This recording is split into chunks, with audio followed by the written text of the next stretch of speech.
Hi everyone, welcome back to the channel. I've got something to admit to you. I'm a complete idiot. No, bear in mind, I have got the complete proof of this.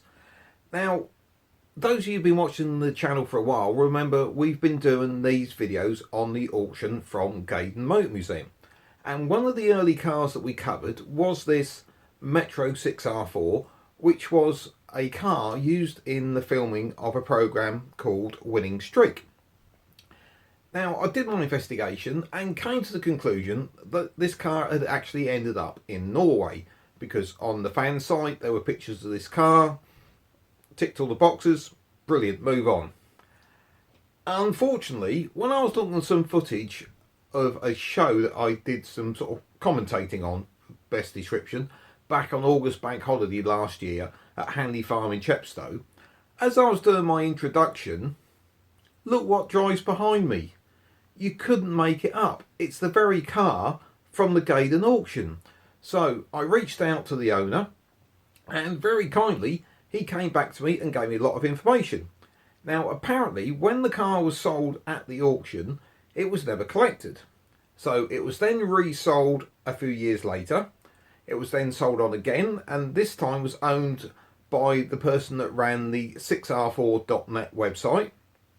It was then sold again during COVID, and then it ended up in the arms of the current owner. Now, he managed to, which I was quite impressed with, get the car registered.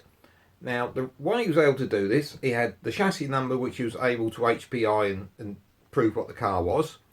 He had a letter from the supplying dealer, and he had a letter from the Austin Motorsport department that verified what the car was, and got this all off to DVLA. And let's be honest, DVLA haven't got the best reputation, but within a couple of months he had all these registration papers back and registration numbers, and he was off and away.